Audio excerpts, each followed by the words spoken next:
This weekend I will be reviewing the Northwestern Publishing House hardback Evangelical Heritage Version Bible.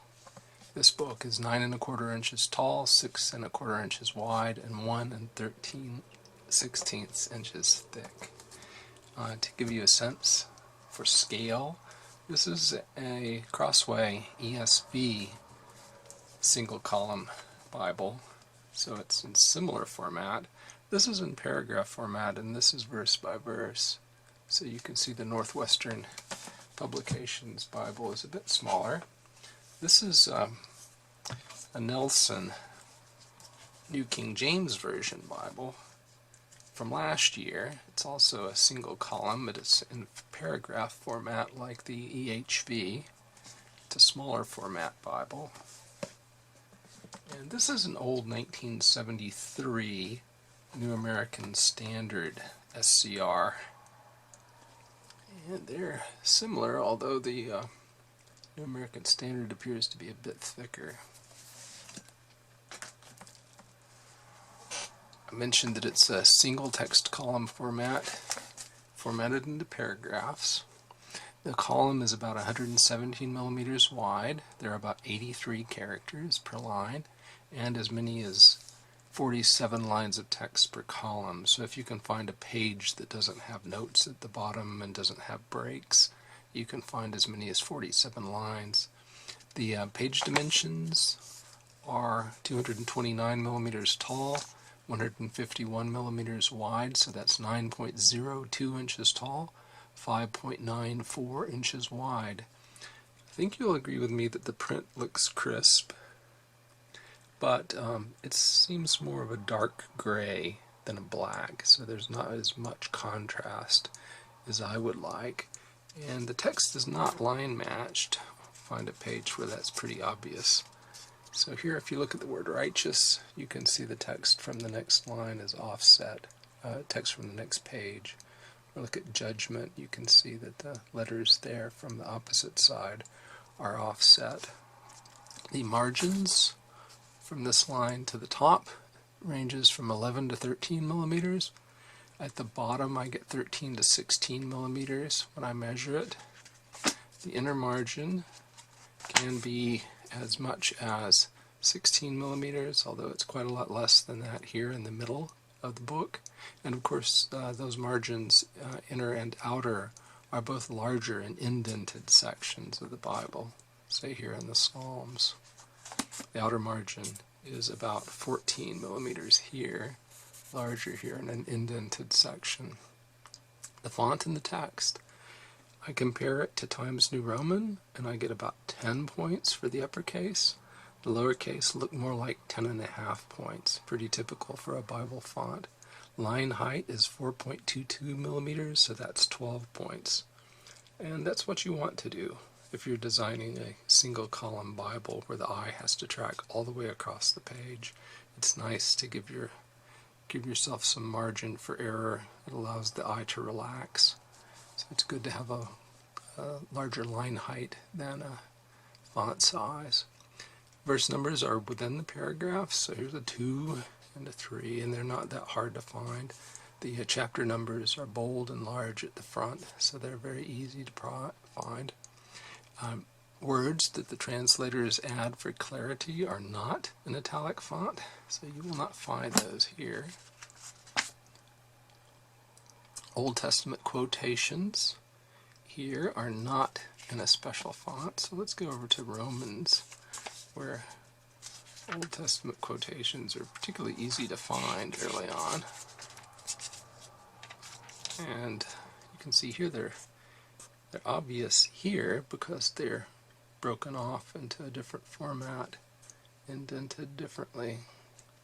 But in general, they're not quite as easy as they are to find in the New American Standard Bible, or say in that companion Bible we looked at a couple of weeks ago, where they're in a bold font. You may notice that pronouns for deity are not in a special font. They're not capitalized like they are in the New American Standard or the New King James Version. So, see, then he said to them, So he here is in lowercase. In the New King James or the New American Standard, that would be capitalized. There are often notes, usually of a textual nature, translational nature, but sometimes they're more of an informative note at the bottom of the page. Those are in a 7 to 7.5 point sans serif font. The notes span 117 millimeters, so you can get them stretching all the way across the bottom of the page. And the paper. Let's talk about the paper. Don't know if you can see it. It's obvious to me that there's quite a lot of sheen here. This is a waxy paper. In terms of waxiness, it kind of reminds me of the Didache Bible review I did a little over a year ago. It's sort of a patterned waxiness as well. The sheet thickness is 42.4 micrometers. I estimate the paper weight at about 38 GSM. That may be a bit high because the paper feels soft and light to me. It's kind of reminiscent of a tissue. It's not as easily damaged as tissue is, but it's kind of reminds me of that. The paper is white with a slight gray tinge, and there is significant show-through, but not so much as to cause me trouble. It's not like that blue paper New American Standard Bible. But certainly you can see things. That's the 25 from the next page. So it does show through fairly easily, significant. There is slight print non-uniformity. I don't think there's anything here that you could see through the video. There are no book introductions. So let's go to the beginning, say, of the book of Job. So here's the end of Esther, the beginning of Job, and no introduction at all. The book titles are in the outside top where they should be, as are the page contents. Page numbers are in the outside bottom, so those are very conveniently, that's well done, I think, conveniently placed. Headings are in the text here, like here. That's about an 11 to 11.5 point sans serif font. One of the neat things about this, which reminds me of the New International Version, which I haven't used much since the 1980s, but I remember the NIV did things like this, putting parallel passages beneath the headings, and I think that's very helpful. Books do begin on a separate page, at least I have not found any that do not. So if we look at the small books at the end of the New Testament after James, 1 Peter, and then 2 Peter begins on its own page. And here's 1 John. So, generally speaking, this always happens. In the back of the Bible, after the book of Revelation, we have 4 blank pages, 2 blank sheets, plus a sheet of cardstock, and we're at the end of the book. It is normal hardback binding, but it does have head and tail bands that are red and yellow. There are no maps, there's no concordance, no ribbon marker, and I didn't find any notice of illustrations anywhere else in the Bible, but here's the temple compound in Ezekiel illustrated. It's from the Concordia commentary. I should mention that this is a Lutheran translation, so it's not unusual that they would be borrowing material from the Concordia commentary. The binding is sewn, and it's visible up here in Genesis. We go between Genesis 22 and 23. You should be able to see the stitching in here. I don't know if you can or not, but it should be visible to you. So it's definitely a sewn binding, and as you can see, it's lying open and fairly flat here in Genesis. If you go into the middle of the Bible, the text does tend to curve into the gutter, but it's a gentle curve. and quite a lot of the text is indented away from the gutter, so it shouldn't be too much of a problem. I haven't noticed much of an issue with it. And if it does cause a bit of a problem, then you can always adjust the way the pages lie by perhaps putting something underneath one side or the other. Alright, in the front of the Bible, you'll notice a normal cardstock sheet, and then what I'm told is called the half-leaf, then the title page, Evangelical Heritage Version, Northwestern Publishing House, Milwaukee, Wisconsin. That's in the United States. And it's copyright 2019 by the Wartburg Project. And the Wartburg Project has a little icon at the bottom of the page. Gives permissions for quotations. And printed in the United States of America. Here's the ISBN. There is also a leather version of this Bible, which costs about twice as much. This one, let me just check the website rapidly. This one is $23, and the leather one is $60, so it's more than twice the cost. Here's the table of contents, and one thing you notice as you look at the table of contents, since this is a Lutheran Bible, you might have expected the Deuterocanonical books to be included, but they are not. And then we have a preface. It explains what an Evangelical Heritage Version is.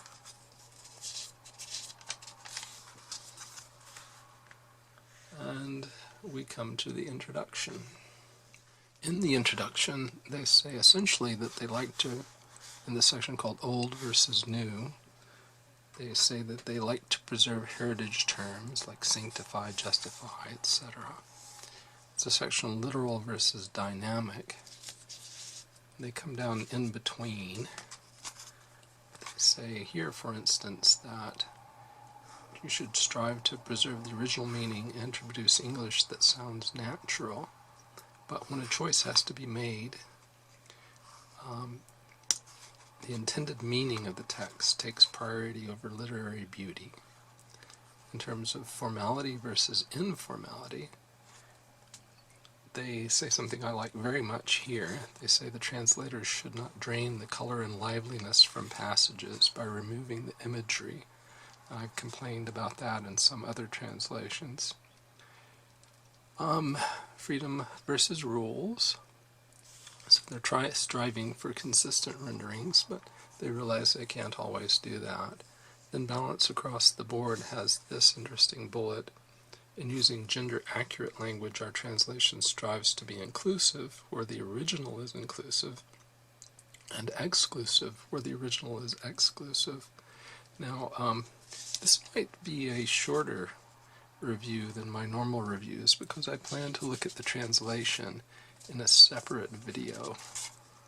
The appendices talk about the biblical text, and they mention King James Version and New King James Version, which follow the Textus Receptus, KJV, NKJV, and some of their children. The second major approach is to follow the NA 28, UBS 5. UBS is United Bible Societies. NA is Nestle Aland. And they mention the NIV, ESV, and CSB are translations of that tradition. And essentially what they do is they make up their own minds as they go along. Now, the other translations do that as well.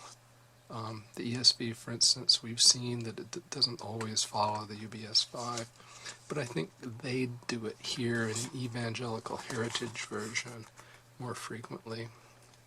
In the Old Testament, they say they follow the Biblia Hebraica Stuttgartensia, and then there's a section on biblical chronology. And they give some of the key dates. And one on weights and measures. So it's interesting that the appendices come at the beginning of the Bible. The weights and measures, 2 pages, then the Old Testament, and you can still see the waxiness, I think. Maybe not so much there. is. And then we're at Genesis. Here I'd like to give you a closer look at the font and then compare it with some of those fonts from some of the other Bibles that I showed earlier. And line spacing is excellent. The tracking looks fine. You don't see letters or words cramming into each other left, right. So all that looks good and well done. As I mentioned, the characters don't look as printed as darkly as I would like, but they are printed sharply. So that's good. Now this might be tricky because all of these Bibles have relatively wide margins, but we'll do what we can. We'll start with the English Standard Version single column Bible. I'll try to bring the text in from the right. I'm looking at this the first time as you are as well. Clearly a smaller font on the right. It appears to be just a bit darker perhaps. Tracking on the font on the right is one thing that I've always disliked about that old ESV single column verse by verse Bible.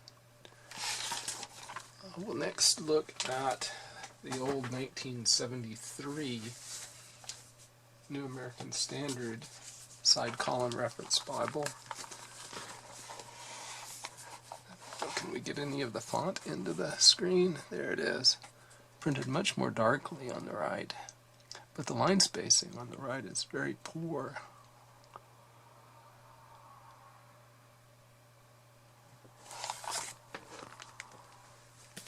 And then finally, this is Nelson's NKJV single column Bible.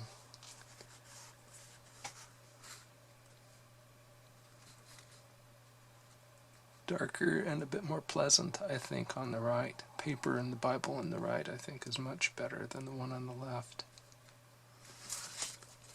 But the one on the left is very inexpensive.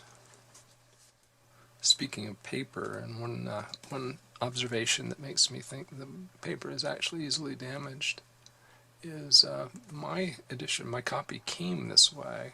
Some damage here to the edge of these pages, this bundle of pages through here. My guess is that that happened during manufacture, not during shipment. And the paper actually does feel quite fragile. So I think it may have happened during the cutting process. In this portion of the video, I'd like to give you a sense just for the flavor of the translation, for the feel, the style they use.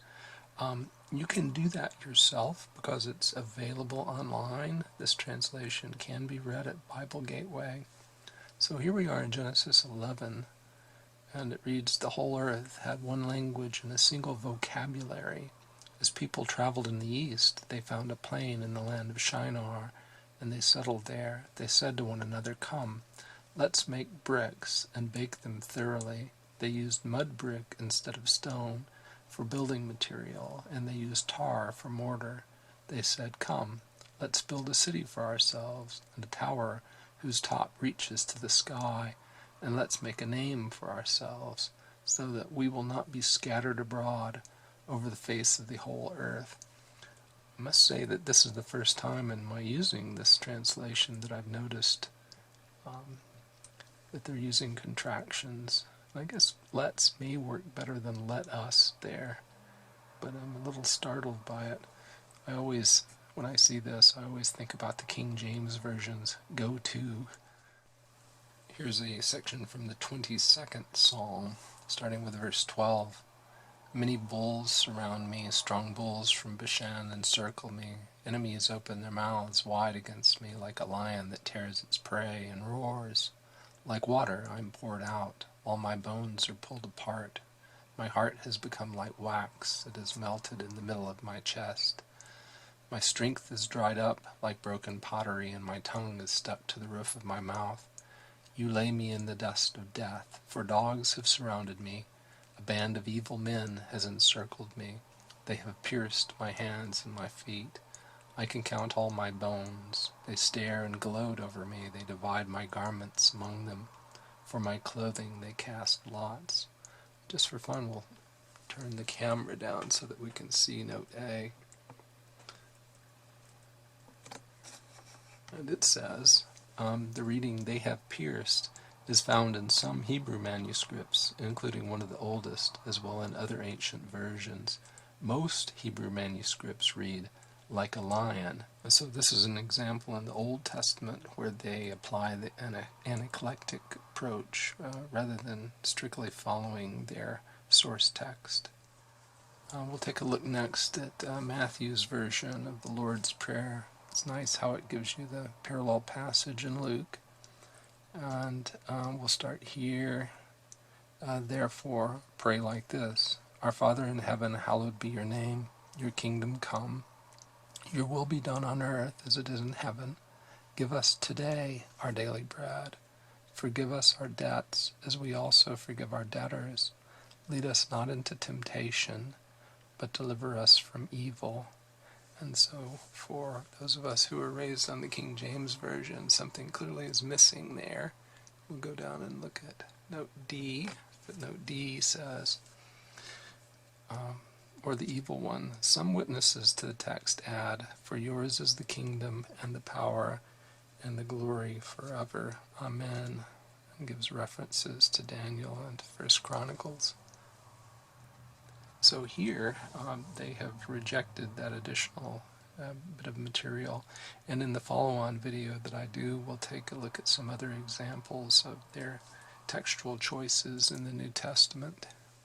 Next we'll read a section from the birth narrative in Luke chapter 2, starting with verse 3.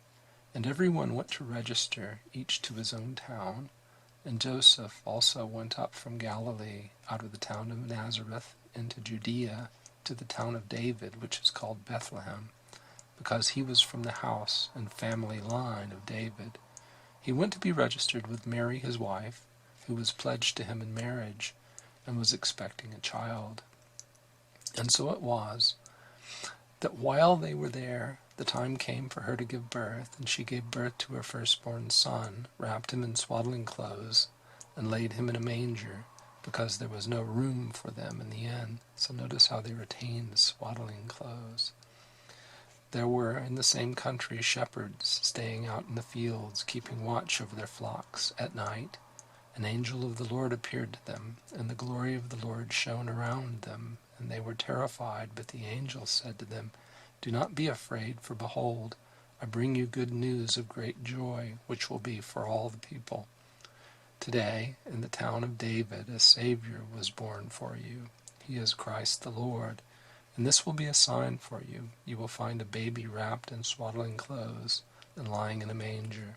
Suddenly there was with the angel a multitude from the heavenly army, praising God and saying, Glory to God in the highest, and on earth peace, goodwill toward mankind. So notice that's not the construction you find in modern Bibles. And I apologize, I stuck in an extra the before people, I think. Let's go down and look at the note C. Note C says that a few witnesses to the text read, among people of his goodwill. So they've stuck with the traditional reading here. So I will cut this video off there. The next video we'll talk again about some of the translation issues, some of the textual choices that the translators made. Translators, incidentally, are pastors, professors, and teachers from the Wisconsin Evangelical Lutheran Synod. That's WELS, W-E-L-S, and the Evangelical Lutheran Synod, E-L-S. So since those are both fairly conservative groups, one would expect this to be a relatively orthodox translation, to be quite conservative in its approach. Well, that is it for this video. Brief as it is, I hope you enjoyed it. If you did, remember to hit the like button and to subscribe to the channel if you haven't already done so. Thanks very much for your time.